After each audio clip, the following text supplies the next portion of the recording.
Bismillahirrahmanirrahim. Assalamualaikum warahmatullahi wabarakatuh. Alhamdulillahirabbil alamin wa bihi nasta'inu ala umuri dunya waddin. Asyhadu an la ilaha illallah wahdahu la syarikalah wa asyhadu anna Muhammadan abduhu wa rasuluh. Allahumma shalli wa sallim wa barik ala sayyidina wa habibina wa syafi'ina Muhammad wa ala alihi wa sahbihi wa man tabi'ahum bi ihsan ila yaumiddin. Thumma amma ba'd. Masyaallah muslimin jamaah salat subuh yang dimuliakan Allah Subhanahu wa taala. Yang berikutnya adalah tentang permasalahan menjawab salam. Disebutkan di sini oleh muallif wa tarku raddis salami al-wajibi alaik, meninggalkan untuk menjawab salam yang wajib atasmu, ya. Jadi ketika kita disalami oleh saudara kita sesama muslim, maka hukumnya wajib bagi kita untuk menjawab salam tersebut. Itu apabila kita bersendiri, maksudnya kita ketemu saudara kita, jadi kita sendiri, kita disalami oleh saudara kita, maka saat itu menjawab salam hukumnya wajib. Dasarnya adalah ayat dalam Al-Quranul Karim, wa idza huyyitum bi tahiyyatin fahayyu bi ahsani minha aw rudduha. Apabila kalian diberikan penghormatan, maksudnya di situ ucapan salam, ya, maka jawablah dengan yang lebih baik, dengan yang lebih sempurna, atau minimal sepadan. Jadi kalau kita disalami saudara kita, assalamualaikum, itu menjawabnya kalau bisa lebih sempurna, waalaikumsalam warahmatullah, atau warahmatullahi wabarakatuh. Minimal sepadan. Assalamualaikum, menjawabnya apa? Waalaikumsalam. Minimal seperti itu, ya. Dan itu hukumnya wajib. Jadi kalau mengucapkan salam, menyalami dahulu, ya, terlebih dahulu saudara sama muslim, itu hukumnya sunnah, mustahab, dianjurkan sekali, ya, ataupun sunnah muakkadah, sunnah yang sangat ditekankan. Tapi menjawabnya hukumnya apa? Wajib. Itu jadi di sini ada dua kondisi, ya, antara menyalami dan menjawab salam. Itu dua hal yang berbeda, walaupun sama-sama ditekankan. Tapi kalau menyalami dahulu itu hukumnya sunnah, kalau menjawab hukumnya apa? Wajib. Paham sini, ya? Terkecuali kalau kita ini sedang bersama orang lain. Jadi misalkan kita sedang berkumpul, ya, berkumpul 10 orang gitu kan. Sedang duduk berkumpul 10 orang, kemudian datang satu orang, datang ke situ salam, assalamualaikum, maka menjawab salam di sini hukumnya fardhu kifayah. Ya, hukumnya fardhu kifayah, tidak wajib semua. Bukan fardhu ain, tidak wajib semua menjawab, tapi cukup salah satu mewakili menjawab salam, itu sudah mencukupi, dan sisanya yang tidak menjawab tidak berdosa. Misalkan ada kumpulan 10 orang, saya datang, assalamualaikum, dari 10 orang ini yang menjawab cuma satu orang, itu sudah cukup sebagai perwakilan, mewakili sisanya. Tapi tetap harus ada yang menjawab. Paham nggih? Harus ada yang menjawab. Makanya hukumnya fardhu kifayah, wajib atas sebagian orang. Kifayah itu maksudnya sebagian sudah mencukupi untuk yang lain. Makanya definisi fardhu kifayah itu kan idza fa'ala al-ba'dhu saqata 'anil bagin. Kalau sebagian sudah melakukan, maka gugurlah dosa dari sisanya. Persis seperti hukum sholat jenazah. Itu hukumnya fardhu kifayah. Tidak semua wajib mensolatkan jenazah seorang muslim, tapi harus ada harus ada yang menyolatkan. Kalau tidak ada yang menyolatkan sama sekali, maka berdosa semuanya di tempat itu. Jadi ada dua kondisi, ini berbeda. Saat kita bersendiri menjawab salam hukumnya apa? Wajib. Kalau sedang bersama-sama orang fi jamaah dalam kelompok orang, maka hukumnya fardu kifayah. Disebutkan oleh para ulama kita rahimallahu taala. Kalau menyalami dulu itu hukumnya apa? Sunnah. Ya, ini hukumnya sunnah karena itu termasuk hak sesama muslim ya. Hakul muslimi al muslimi sittun, kata Rasulullah sallallahu alaihi wasallam, bahwa hak setiap muslim terhadap muslim yang lain itu ada 6. Salah satunya apa? Itu tadi, raddus salam. Kemudian di hadis lain sebutkan maukah kalian, kata Rasulullah SAW, maukah kalian aku sampaikan kepada kalian sesuatu yang apabila kalian amalkan, ya, maka kalian akan tahabbtum, ya, kalian akan saling mencintai.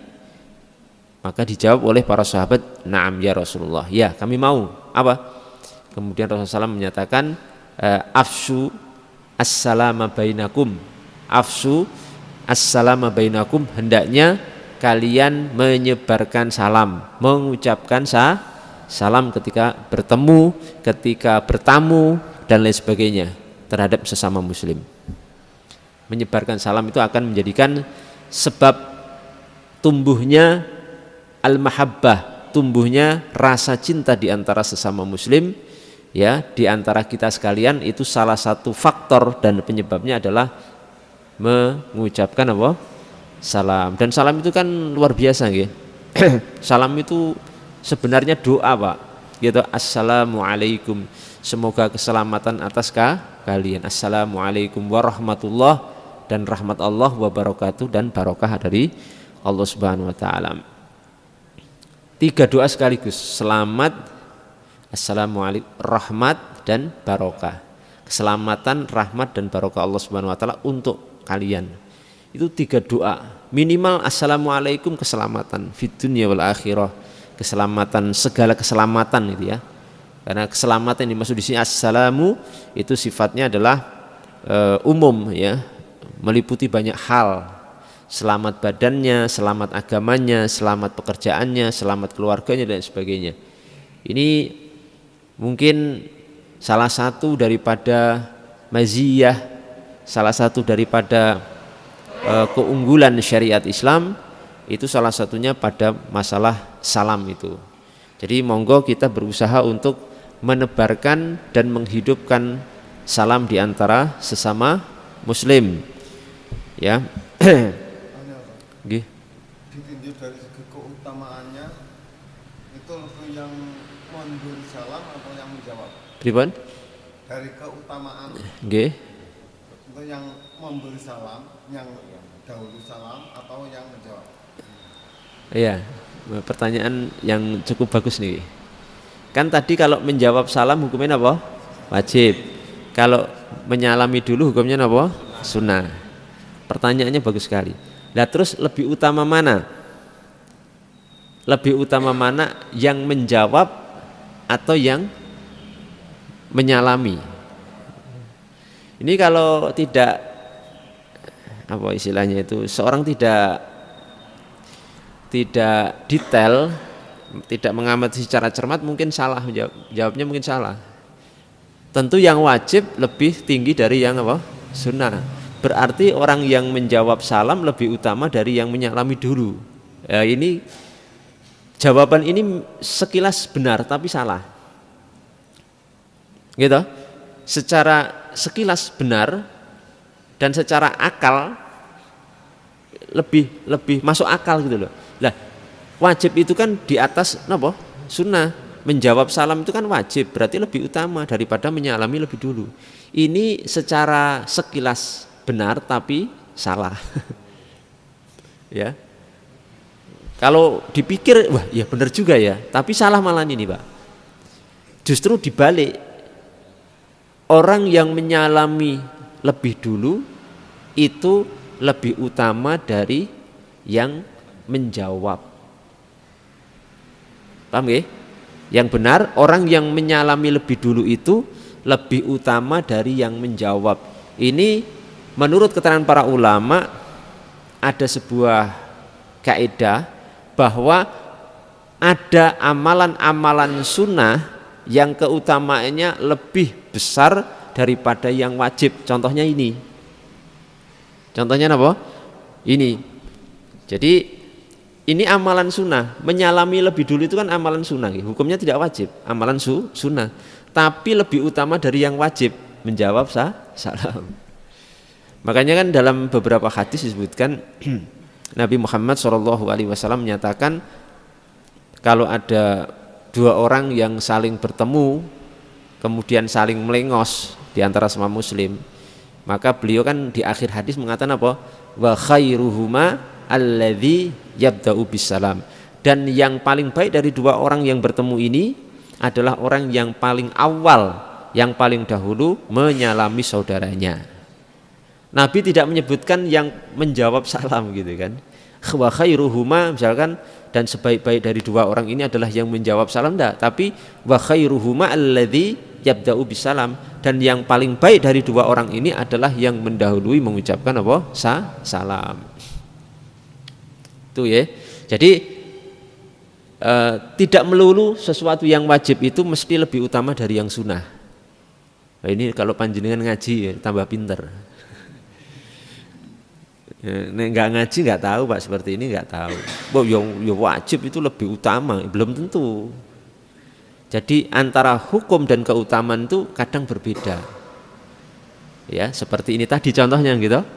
Menjawab salam itu lebih utama dari menyalami lebih dulu itu lebih utama dari menjawab. Padahal nek hukumnya seharusnya lebih tinggi yang menjawab karena wajib. Yang menyalami lebih dulu hukumnya nampak sunnah, di bawah wajib, tapi secara keutamaan lebih besar yang menyalami lebih dulu dari yang menjawab. Dan itu ada beberapa perkara, ada beberapa perkara yang seperti itu Pak. Contoh lain masih ada, masih banyak amalan sunnah tapi apa? Lebih utama dari yang wajib. Ada beberapa contoh lain itu. Ya. Atau ada yang bisa menyebutkan apa contohnya lain? Apa?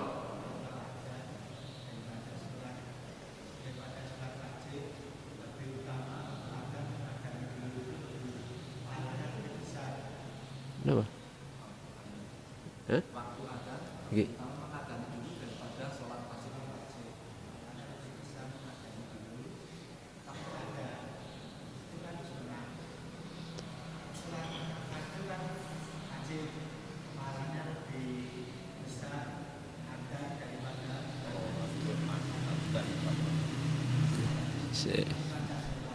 Ya mungkin bisa ya, cuma saya belum paham.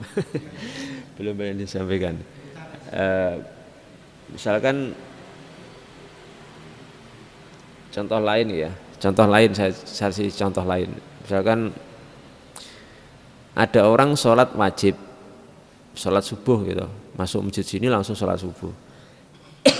Dikira sini sholat subuhnya sudah selesai, dia langsung sholat subuh sendiri, Allahu Akbar, nggak nunggu-nunggu karena dikira apa sholat subuhnya sudah selesai jamaahnya. Allah. Nah, setelah masuk sholat wajib, subuh kan sholat wajib gitu. Tiba-tiba ternyata jamaah baru berdatangan. Terus iqomat, oh berarti baru sholat subuh. Gitu.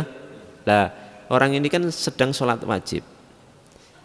Tapi orang seperti ini dianjurkan membatalkan sholat subuhnya.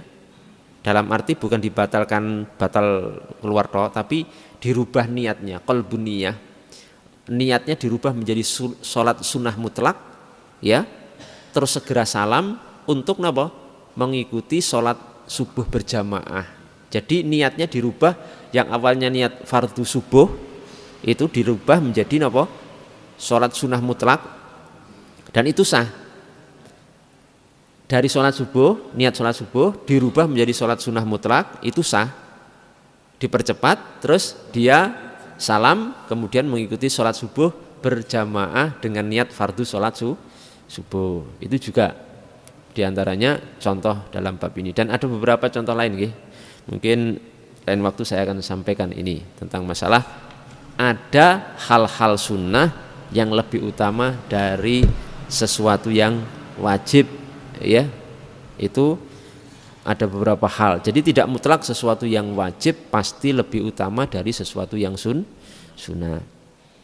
Kemudian yang terakhir ini, pasal ini sudah selesai ya. Yang terakhir itu kita dilarang mencium, ya. Mencium seseorang yang akan membangkitkan syahwat, ya, al-qublatu al-muharrikah, ya, mencium seseorang yang akan membangkitkan syahwat walaupun yang dicium itu mahramnya. Kalau bahasa kita muhrimnya, itu tetap nggak boleh Pak, walaupun dia muhrim kita. Misalkan maaf, anak perempuan kita yang sudah dewasa kita cium, yang nanti akan membangkitkan syahwat misalkan, itu tidak boleh. Atau maaf, saudara mencium saudarinya, sudah dewasa, sama-sama dewasa, saudara mencium saudarinya misalkan, kalau membangkitkan syahwat itu hukumnya menjadi haram, walaupun sebenarnya persentuhan kulit antara mahram dengan mahram, saudara kandung, itu tidak masalah, walaupun beda kelamin, laki-laki dengan perempuan tidak ada masalah, itu boleh saja. Tapi kalau nanti akan membangkitkan syahwat, maka itu hukumnya dilarang. Kalau mungkin kalau di Indonesia ini kalau sekedar mencium kening mungkin nggak apa-apa, ya. Mungkin ya. Mungkin orang tua mencium kening anaknya itu kening sini, ya. Walaupun sudah dewasa itu masih ditolerir itu. Tidak ada masalah, dan rata-rata secara umum biasanya juga enggak menimbulkan syahwat. Tapi kalau mencium pipi, ya ini bisa jadi masalah. Anaknya sudah perawan, sudah kuliah, misalkan dicium pipinya, itu bahaya, jangan. Walaupun hukum asalnya boleh karena itu kan anaknya sendiri, mahram, muhrim kita gitu loh. Tapi jangan, karena itu berpotensi menimbulkan syahwat, dan itu nanti dilarang syariat karena potensinya itu. Tapi kalau mencium kening, kalau yang saya amati di tradisi kita aman insyaallah. Kalau kening, ya, kalau kening, paham ya? Termasuk nanti mencium saat kita sedang puasa. Seorang suami mencium istrinya saat sedang puasa, paham ya? Niki hukumnya sebagian ulama mengharamkan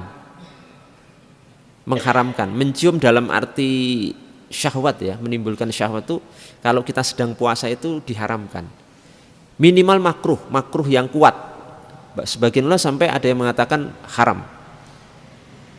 Makruh tahrim, itu makruh napa? Tahrim. Kan makruh itu ada dua, makruh tanzih, ada makruh napa? Tahrim. Kalau makruh tahrim itu makruh yang lebih dekat kepada haram. Kalau makruh tanzih itu makruh yang lebih dekat kepada apa? Mubah. Lebih pendek, lebih rendah, Pak, lebih ringan. Kalau yang makruh tahrim, makruh tapi lebih dekat pada haram. Lah, seorang suami saat sedang berpuasa, apalagi puasa wajib, itu menurut sebagian ulama dimakruhkan tahrim, makruh yang sangat kuat yang mendekati haram untuk mencium istrinya. Jadi panjenengan tuh nek pas poso ya libur sik, ampun nyinggal ya, ampun nyinggal apalagi lebih dari sekedar menyinggal, mencium dan sebagainya, itu makruh tahrim. Bahkan ada sebagian ulama mengharamkan itu istrinya sendiri loh. Bayangin, mencium istrinya saja bisa haram. Saat kita sedang puasa wajib, sedang puasa Ramadan, mencium istri itu hukumnya haram, seperti kalau tidak salah itu Imam An-Nawawi rahimahullah ta'ala. Kenapa kok jadi haram? Karena akan qad yu'addi lil ifsad, karena akan menyebabkan, seringkali itu akan menyebabkan si suami nanti akan merusak, akhirnya rusak puasanya, batal. Karena dia mungkin kemudian tergugah apa? Syahwatnya, gitu. Setelah tergugah syahwatnya akan menyebabkan apa? Dia misalkan maaf ya, sampai hubungan suami istri, gitu. Berjima di siang hari bulan Ramadan itu hukumnya dosa besar sekali. Dan kedua, puasanya batal. Saya tanya sekarang, misalkan suami sedang puasa Ramadan, bercumbu menciumi istrinya karena syahwatnya bergejolak, kemudian bercumbu menciumi istrinya, ndak sampai jima, tapi maaf maninya keluar mani, puasanya batal atau masih sah? Gimana ini, puasanya batal atau masih sah? Lah berarti belum begitu paham fikih puasa ini, masih ragu-ragu, jawabannya belum serempak ini. Jangan-jangan pernah ini. Pernah mau ngomong malu, perkewo gitu. Batal enggak? Sing mantep tuh loh, batal enggak? Batal, wong keluar mani kok malah ragu-ragu. Batal, Pak. Jadi batal. Puasa itu batal karena keluar mani yang disengaja. Niku batal. Pokoknya kalau kita sedang puasa keluar mani, tapi keluarnya mani itu disengaja, maka hukumnya batal. Sadar dan sengaja itu hukumnya batal. Seperti misalkan jenengan bercumbu dengan istri kan, napa? Sengaja enggak? Sengaja. Ketika keluar mani hukumnya batal puasanya. Termasuk maaf ya, ketika misalkan onani. Walaupun itu secara hukum menurut mayoritas ulama haram onani, mengeluarkan mani dengan tangan, itu namanya onani, dalam bahasa Arab namanya al-adatu sirriyah. Menurut mayoritas ulama hukumnya haram. Kalau seorang sedang puasa Ramadan onani dengan tangan misalkan, atau maaf ya menggesek-gesekkan kemaluannya ke sesuatu, kemudian keluar mani, puasanya batal enggak? Puasanya batal enggak? Batal. Wong ini kan disengaja dan sadar gitu loh. Disengaja dan sadar itu batal. Jadi itu kan pernah ada fatwa sebagian ustadz katanya enggak batal itu. Ini kacau sekali. Ini pemahaman yang sangat kacau. Ada yang mengatakan bahwa onani itu tidak membatalkan puasa. Ini kacau. Mesti enggak paham usul fikih, enggak paham fikih. Makanya berbahaya sekali ketika seorang itu kalau berfatwa itu hati-hati. Itu batal, jelas batal. Sampai saya belum mendapatkan ulama yang mengatakan tidak batal. Jadi kalau ada yang berfatwa, oh enggak batal, oh dari mana? Hampir semua ulama yang saya ketahui itu membatalkan itu. Onani itu membatalkan puasa Ramadan. Kecuali keluarnya mani itu tanpa disengaja dan tanpa sadar, seperti panjenengan mimpi. Di siang hari bulan Ramadan panjenengan tidur mimpi sampai keluar mani, batal enggak puasanya? Enggak batal, karena ini keluarnya tanpa disengaja dan tanpa sadar. Paham nggih? Nah, ini seperti itu ya. Jadi itu kenapa mencium istri di siang hari bulan Ramadan itu dilarang, minimal itu makruh tahrim, dan sebagian ulama ada sampai mengharamkan. Hendaknya kita menjauhi hal ini supaya puasa kita lebih sempurna dan kita terjaga ya. Karena nanti kalau sudah sampai keluar mani atau sampai kita berjima dengan istri siang hari bulan Ramadan, itu dosanya sangat besar sekali. Dan nanti harus ada kafarah, harus ada tebusan ya. Tebusannya sudah ketahui semua ya. Insyaallah nanti lain waktu kita bahas. Dan juga mencium seseorang yang tidak halal itu jelas sekali. Kalau tadi kan masih halal ya, mencium istri, mencium anak perempuan, saudara kandung, mencium saudari kandung itu masih muhrim kita ya, masih mahram kita. Apalagi kalau mencium seseorang yang bukan tidak halal ya, tidak halal bagi kita, bukan mahram kita, wanita asing misalkan, ya itu tidak boleh, lebih haram hukumnya, dan itu juga dilarang dalam syariat Islam. Ini ada sepilan sedikit tentang masalah mencium seorang yang mencium tangan seorang yang memiliki kedudukan mulia ya karena ilmu, karena ketakwaan seperti para ulama, atau kedudukan mulia seperti orang tua. Jadi disunahkan untuk mencium tangan orang-orang seperti ini, orang-orang yang memiliki keilmuan, ketakwaan, kesolihan, dan punya jasa besar pada kita seperti bapak ibu kita. Kita itu disunahkan kalau ketemu bapak ibu itu mencium apa? Tangan mereka, cium tangan Pak. Disunahkan, itu hukumnya disunahkan. Ketemu ibu bapak, mau pergi, mau berangkat sekolah, mau berangkat kerja, mau dan lain sebagainya, itu biasakan mencium tangan bapak dan ibu kita, wabil khusus ibu kita. Itu disunahkan sekali. Disebutkan oleh Al-Imam Al-Bajuri sini, wa yusannu taqbilul yaddi lisolahin wa nahwih minal umuri diniyah. Jadi disunahkan untuk mencium tangan seorang karena kesolihannya dan semisalnya dari perkara-perkara agama. Kesolihannya karena ilmunya, ya, ka ilmin wa zuhdin, ilmu kezuhudan, dan juga tadi orang tua, mencium tangan orang tua. Adapun kalau mencium tangan bukan karena sebab agama atau kemuliaannya, tapi karena kekayaan. Oh, karena dia orang kaya saya cium tangannya. Oh, dia pejabat besar saya cium tangannya. Ini hukumnya makruh. Kalau seperti ini makruh. Tapi kalau yang pertama tadi hukumnya apa? Sunnah. Jadi monggo dibiasakan saja. Saya bawakan ya satu dalil saja. Sebenarnya dalilnya banyak, tapi saya bawakan satu dalil saja.